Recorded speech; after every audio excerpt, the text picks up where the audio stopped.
ನನಗೆ ಬೇರೆ ಏನು ನೋಡಪ್ಪ, ನನಗೆ ಡೈವರ್ಷನ್ ಬೇಡ. ನಾನು ತುಮಕೂರು ಜಿಲ್ಲೆಗೆ ಸಂಬಂಧಪಟ್ಟಂಥವನು. ತುಮಕೂರು ಜಿಲ್ಲೆ ಒಳಗಡೆ ಡೈವರ್ಷನ್ ಆಗಿರೋದನ್ನು ಯಾರೂ ಒಪ್ತಿಲ್ಲ. ನಮಗೆ 5-8 ತಾಲೂಕುಗಳಿಗೆ ನೀರು ಬರಲ್ಲ. ನಾವಿಲ್ಲಿ ರಾಜಕೀಯ ಮಾಡ್ತಿಲ್ಲ. ನಾನು ಒತ್ತಿ ಪರಮೇಶ್ಗೆ ಕೈ ಮುಗಿದು ಹೇಳ್ತೀನಿ, ನಾವು ಯಾವುದೇ ಇಲ್ಲಿ ರಾಜಕೀಯ ಮಾಡಲ್ಲ, ರಾಜಕೀಯನ ಬೆರೆಸಲ್ಲ. ಈ ವಿಷಯವನ್ನು ಯಾವತ್ತೂ ರಾಜಕೀಯಕ್ಕೆ ತರೋದು ಇಲ್ಲ. ಹೇಮಾವತಿ ನೀರನ್ನ 100 FIR ಮಾಡಲಿ, ನಾನು ತೊಡೆ ತಟ್ಟು ಹೇಳ್ತೀನಿ ಸರ್ಕಾರಕ್ಕೆ, ಯಾವ ರೈತನೂ ಎದುರಲ್ಲ. ಏನು ಮಾಡ್ಬೋದು? ಜೈಲಿಗೆ ಹಾಕ್ಬೋದು. ಇನ್ನೂ ಹೆಚ್ಚು ಕಮ್ಮಿ ಆದರೆ ಗೋಲಿಬಾರ್ ಮಾಡಿ ಸಾಯಿಸ್ಬೋದು. ನಾನೇ ಫಸ್ಟ್ ನಿಂತ್ಕೊಳ್ತೀನಿ ಗೋಲಿಬಾರ್ ಮಾಡಿದ್ರು. ರೈತನಿಗಲ್ಲ, ಫಸ್ಟ್ ನನಗೊಡಿ, ಆಮೇಲೆ ಅಲ್ಲಿ ಹೊಡಿ ಅಂತೀನಿ. ಈ FIR ಇವಕ್ಕೆಲ್ಲ ಕಚ್ಚೆನೂ ಕಟ್ಟಲ್ಲ ನಮ್ಮ ರೈತ. ನಮ್ಮ ಜೀವನೇ ಹೋಗ್ಬೇಕಾದ್ರೆ ಯಾವ FIR ರೀ? ಯಾವ ಸ್ವಾಮೀಜಿಯವರು ತಲೆ ಕೆಡಿಸ್ಕೊಳ್ಳಲ್ಲ. ನಾವು ನಮ್ಮ ರೈತರಿಗೆ ನಾವು ಹೇಳ್ತಿದ್ದೇವೆ, ಏನು ಕೇಸ್ಗಳು ಹಾಕಿದಾರೋ ನಾನೇ ನಿಂತು 100 ಕೇಸ್ ಹಾಕಲಿ, ನಾನೇ ನಡೆಸ್ತೀನಿ ಅದನ್ನು. ನಮ್ಮ ರೈತರು ಯಾರು ಎದುರಬಾರ್ದು ಇವಕ್ಕೆಲ್ಲ.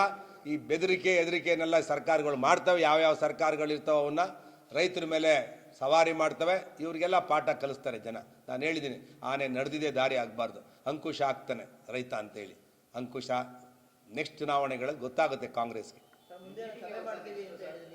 ನಾವು ಈಗ ಕರಿತೀವಿ. ನೀವೇನೋ ಇದನ್ನು ಪರಮೇಶ್ ಹೇಳಿಕೆ ಕೊಟ್ಟಿದ್ದಕ್ಕೆ ನೀವೆಲ್ಲ ಕೇಳಿಕ್ಕೆ ನಾನು ಬಂದೆ. ನಾವೆಲ್ಲರೂ ಒಟ್ಟಿಗೆ ಬರಬೇಕು ಅಂತಿದ್ವಿ, ರೈತ ಸಂಘದವರು, ಸಂಘ ಸಂಸ್ಥೆಗಳು, ನಾವು ಶಾಸಕರುಗಳು ಎಲ್ಲ ಮಾತಾಡಿ ಬರಬೇಕು ಅಂತ. ಅದು ಇಮಿಡಿಯೇಟಾಗಿ ರಿಯಾಕ್ಷನ್ ಮಾಡಬೇಕಾಗಿತ್ತು. ಯಾವುದೋ ಹೇಮಾವತಿದು ಪರಮೇಶ್ವರ್ ಕೊಟ್ಟಿರೋಂಥ ಹೇಳಿಕೆಗೆ ಅದಕ್ಕೆ ನಾವು ರಿಯಾಕ್ಷನ್ ಕೊಡಬೇಕಾದ ಆ್ಯಕ್ಷನ್ಗೆ ರಿಯಾಕ್ಷನ್ ನಾವು ರಿಯಾಕ್ಷನ್ ಕೊಟ್ಟಿದ್ದೇವೆ. ಪರಮೇಶ್ವರ್ ಅವರಿಗೆ ಮತ್ತೊಮ್ಮೆ ವಿನಂತಿ ಮಾಡ್ತೇನೆ, ತುಮಕೂರು ಜಿಲ್ಲೆ ಅಭಿವೃದ್ಧಿ ಕಡೆ ಕೊಂಡೋಗ್ಬೇಕು ಅಂತ ದೊಡ್ಡ ಕನಸನ್ನು ಇಟ್ಕೊಂಡಿದ್ದೀರಾ. ಇಲ್ಲಿ ವಿಶ್ವವಿದ್ಯಾಲಯ ಇರ್ಬೋದು, ಮೆಟ್ರೋ ಬರಬೇಕು ಅಂತಿದ್ದೀರಾ, ಕ್ರಿಕೆಟ್ ಸ್ಟೇಡಿಯಂ ಬರಬೇಕು ಅಂತಿದ್ದೀರಾ, ಇಂಡಸ್ಟ್ರಿಯಲ್ ಏರಿಯಾ ಬರಬೇಕು ಅಂತೀರಾ. ಇದು ಗ್ರೇಟರ್ ಬೆಂಗಳೂರು ಥರ ಗ್ರೇಟರ್ ತುಮಕೂರು ಆಗಬೇಕು ಅಂತ ಕನಸು ಇಟ್ಕೊಂಡಿರುವಂಥ ಪರಮೇಶ್ವರ್ಗೆ ವಿನಂತಿ ಮಾಡ್ತೇವೆ. ನಾವೆಲ್ಲರೂ ಕೂಡ ನಾವಿಲ್ಲಿ ಜೋರು ಮಾಡ್ತಾ ಇಲ್ಲ, ದಬ್ಬಾಳಿಕೆ ಮಾಡ್ತಿಲ್ಲ, ವಿನಂತಿ ಮಾಡಿ ಕೇಳ್ತಿದ್ದೇವೆ, ವಿನಯದಿಂದ ಕೇಳ್ತಿದ್ದೇವೆ.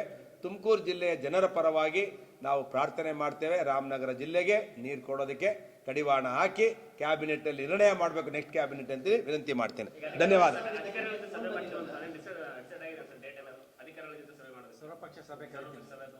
ಅದು ಮಾಡ್ಬೇಕು, ಅದು ಮುಖ್ಯಮಂತ್ರಿ ನೋಡಿ. ನಾವು ಹೋರಾಟ ಮಾಡ್ತಿದ್ದೇವೆ. ಅವರು ಅಲ್ಲ, DC SP ಅವ್ರನ್ನ ಹೇಳಿದ್ ನಾವು ವಿಡ್ರಾ ಮಾಡಿದ್ದೀವಿ. ಅವರು ವಿನಂತಿ ಮಾಡಿದ್ದಕ್ಕೆ ಪರಮೇಶ್ವರ್ ಅವ್ರ ಮೇಲೂ ಗೌರವ ಇರೋದಕ್ಕೆ ಲಾ ಅಂಡ್ ಆರ್ಡರ್ ಬ್ರೇಕ್ ಆಗಬಾರ್ದು, ಅವ್ರಿಗೆ ಯಾವುದೇ ಸಂದರ್ಭದಲ್ಲಿ ಕಸಿವಿಸಿ ಆಗಬಾರ್ದು, ಅವ್ರು ನಮ್ಮ ಜೊತೆ ಇರಬೇಕು ಅಂತಾನೆ ನಿನ್ನೆ ಯಾವುದೇ ಅಹಿತಕರ ಘಟನೆ ಆಕೆ ನಾವು ಯಾರೂ ಬಿಡಲ್ಲ.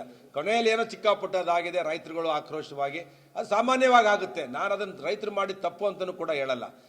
ಕೋಪ ಬಂದಾಗ ನಮಗೆ ನಮ್ಮ ಜೀವನೇ ಹೊಟ್ಟೋಗುತ್ತೆ, ನೀರಿಲ್ಲ ಅಂತ ಅಂದಾಗ ನಮ್ಮ ರೈತರು ಕೆಲವು ಅಹಿತಕರ ಘಟನೆಗಳು ಆಗಿದೆ. ಅದಕ್ಕೆ ನಾನು ವಿಷಾದ ವ್ಯಕ್ತಪಡಿಸ್ತೇನೆ. ಆ ಥರ ಆಗಿರೋ ಘಟನೆ ಆಗಬಾರ್ದಾಯಿತು. ಯಾವಾಗಲೂ ಕಾನೂನು ನಾವು ಕೈ ಎತ್ಕೋಬಾರ್ದು. ಕಾನೂನು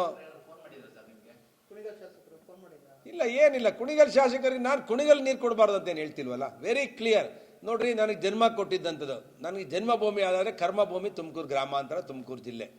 ನಾನು ತುಮಕೂರು ಜಿಲ್ಲೆಯವನಾಗಿ ತುಮಕೂರಿನ ಕುಣಿಗಲ್ನ ಒಂದು ಜನ್ಮ ಕೊಟ್ಟಿರುವಂಥ ತಾಲೂಕಿಗೆ ನೀರು ಕೊಡಬಾರ್ದು ಅಂತ ನಾನು ಯಾವತ್ತೂ ಹೇಳಲ್ಲ. ಕಾನೂನುಬದ್ಧವಾಗಿ 3 TMC ನೀರು ಬರಬೇಕು. ನೀನು ಹೋರಾಟ ಮಾಡು, ನಿನಗೆ ಬಂದಿಲ್ಲ, ನಿನ್ನ ಜೊತೆ ನಾನು ನಿಂತ್ಕೊಳ್ತೀನಿ. ನೀನು 3 TMC ನೀರು ಕೊಡೋಕ್ಕೆ ಇಡೀ ತುಮಕೂರು ಜಿಲ್ಲೆಯಲ್ಲಿ ನಿಂತ್ಕೊಂಡು ಹೋರಾಟ ಮಾಡಿ ನಿನಗೆ ನೀರು ಕೊಡಿಸ್ತೀನಿ. ನಾಳೆ ಮುಖಾಂತರ 3 TMC ನೀರು ಕೊಡಿಸ್ತೇನೆ. ಅವತ್ತು ಹೇಳು ನೀನು ಕೊಡಿಸಿಲ್ಲ ಅಂದರೆ, ಸುರೇಶ್ ಗೌಡ ನೀನು ಹೇಳಿ ನಾನು ಸುಳ್ಳು ಹೇಳ್ದೆ ಅಂತ. ನಾವು ಮಾಗಡಿ ಶಾಸಕರು ಹೇಳ್ತಾ ಇದ್ದಾರೆ, ಈಗ ಮಾಗಡಿಗೆ ನೀರು ಬಿಡದೆ ಹೋದ್ರೆ ತುಮಕೂರಿಂದ ತರಕಾರಿ ಮಾರುವಂತ ಬೆಂಗಳೂರಿನಲ್ಲಿ ನಾವು ಹೋರಾಟ ಮಾಡಿ ನಿಲ್ಲಿಸ್ತೀವಿ. ನೋಡಿ, ಹೈನುಗಾರಿಕೆಗೆ ಹೊಡೆತ ಬೀಳುತ್ತೆ, ಕುದೂರಿನಲ್ಲಿ ಹಾಲು ಮಾರಾಟ ಮಾಡ್ತಾರೆ, ಅದನ್ನ ನಾವು ತಡೆಗಟ್ತೀವಿ ಅಂತ ಹೇಳಿ. ನೋಡಪ್ಪ, ಬಾಲಕೃಷ್ಣ ಅವರು BJPಯಲ್ಲಿದ್ದರು, ಆಮೇಲೆ JDSಗೆ ಹೋದರು. JDS ಇಂದ ತ್ಯಾಗ ಮಾಡಿ ಸಿದ್ದರಾಮಯ್ಯನವ್ರನ್ನ ಮುಖ್ಯಮಂತ್ರಿ ಮಾಡಬೇಕು ಅಂತೇಳಿ ಎಲ್ಲವನ್ನ ಒಂದ್ಸಲಿ ಸೋತರು ಪಾಪ JDS ಬಿಟ್ಟು. ಈಗೇನೋ ಇನ್ನೊಂದು ಆ ಜನ ರಾಜಕೀಯದ ಒಂದು ಅವಕಾಶ ಕೊಟ್ಟಿದ್ದಾರೆ. ಮುಖ್ಯಮಂತ್ರಿಗಳು ಹಿಡ್ಕೊಂಡು ಈಗ ಚನ್ನಪಟ್ಟಣ ಯೋಗೇಶ್ವರು ಆಪರೇಷನ್ ಕಮಲಕ್ಕೊಳಗಾಗಿ BJPಗೆ ಬಂದರು. BJPಗೆ ಬಂದಾಗ ನಾನು ಕೂಡ ಕ್ಯಾಂಪೇನ್ ಮಾಡಿ, ನಾನು ಕೂಡ ಬಸವರಾಜ ಬೊಮ್ಮಾಯಿ ಅವತ್ತು ನೀರಾವರಿ ಸಚಿವರಿದ್ದರು. ಸುಮಾರು 300 ಕೋಟಿ ರೂಪಾಯಿ ಇದನ್ನು ನೀರಾವರಿ ಯೋಜನೆ ಅವತ್ತು ಸದಾನಂದ ಗೌಡರು ಮತ್ತು ಯಡಿಯೂರಪ್ಪನವರು ಅಪ್ರೂವ್ ಮಾಡಿಕೊಟ್ಟು ಇವತ್ತು ಎಲ್ಲ ಕೆರೆಗಳು ಚನ್ನಪಟ್ಟಣದಲ್ಲಿ ತುಂಬ್ತೀವಿ ಅಂದರೆ ಅದು BJP ಇದು. ಇವರು ಒಂದು ಮಾಡಿಸ್ಕೊಳ್ಳಿ, ಮಾಗಡಿಗೆ ಎಲ್ಲ ಕೆರೆಗಳಿಗೆ. ಯಾಕೆ ಕಳ್ಳ ಮಾರ್ಗದಲ್ಲಿ ಈ ಥರ ಗೊಂದಲ ಮಾಡಿ ನೀರು ಬರುತ್ತಾ ನೀವೇ ಹೇಳಿ. ನಾನು ಮಾಗಡಿ ಶಾಸಕರಿಗೆ ವಿಧಾನಸೌಧದಲ್ಲೂ ಕೂಡ ಮಾರ್ಗದರ್ಶನ ಮಾಡಿದೆ. ಇದು ಏತ ನೀರಾವರಿ ಇದೆಲ್ಲ ನೀರು ಬರಲ್ಲಪ್ಪ, ನೀನು ನೇರವಾಗಿ ಕಾವೇರಿ ಬೇಸಿನ್ ಇದೆಯಲ್ಲ, ಶಿಂಷಾ ರಿವರು, ಅಲ್ಲಿಂದ ಯೋಜನೆ ಮಾಡಿದ್ರೆ 100ಕ್ಕೆ 100 ನಿನ್ನ ಕೆರೆಗಳು ತುಂಬ್ತವೆ. ಆ ಥರ ಗಟ್ಟಿ ಯೋಜನೆ ಮಾಡಿ, ರಾಜಕೀಯಕ್ಕಾಗಿ ಯೋಜನೆ ಮಾಡಬೇಡಿ. ನೀರು ತುಂಬಬೇಕು.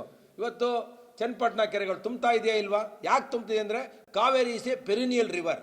ಹಾರಂಗಿ ಬರುತ್ತಲ್ಲಿ, ಕಪಿನಿ ಬರುತ್ತೆ, ಕಾವೇರಿ ಬರುತ್ತೆ. 3 ಡ್ಯಾಮಿಂದ 3 ಕಡೆಯಿಂದನೂ ನೀರು ಬರುತ್ತೆ. ಕಾವೇರಿ ಕುಡಿಯೋ ನೀರನ್ನು ಬೆಂಗಳೂರಿಗೆ ಹೋಗ್ತದೆ. ಅಲ್ಲಿಂದ ಯೋಜನೆ ಮಾಡಿದ್ರೆ ಪೆರಿನಿಯಲ್, ಅದು ಪರ್ಮನೆಂಟ್. ನಮ್ದು ಹೇಮಾವತಿ ಇರೋದು 3 ತಿಂಗಳು 4 ತಿಂಗಳು, ಬರಗಾಲದಲ್ಲಿ 3 ತಿಂಗಳು ಬರುತ್ತೆ, ಮ್ಯಾಕ್ಸಿಮಮ್ 4 ತಿಂಗಳು ಬರುತ್ತೆ. 4 ತಿಂಗಳಲ್ಲಿ ನಾವು ರಾಮನಗರ, ಚನ್ನಪಟ್ಟಣ, ರಾಮನಗರ, ಮಾಗಡಿ ಇಲ್ಲೆಲ್ಲ ನೀರು ಬಿಟ್ಟರೆ ನೀರಿರುತ್ತೆ? ಖಂಡಿತ ನೀರಿರಲ್ಲ. ಇದು ರಿಯಲಿಸ್ಟಿಕ್ ಇದು. ಅದಕ್ಕೆ ನಮ್ಮ ಮಾಧ್ಯಮದವರು ಕೂಡ ನಿನ್ನೆ ಸಹಕಾರ ಮಾಡಿದ್ರ. ನಿಮ್ಮೆಲ್ಲರಿಗೂ ಕೂಡ ಮತ್ತೊಮ್ಮೆ ಹೃದಯಪೂರ್ವಕವಾದ ನಮಸ್ಕಾರಗಳು.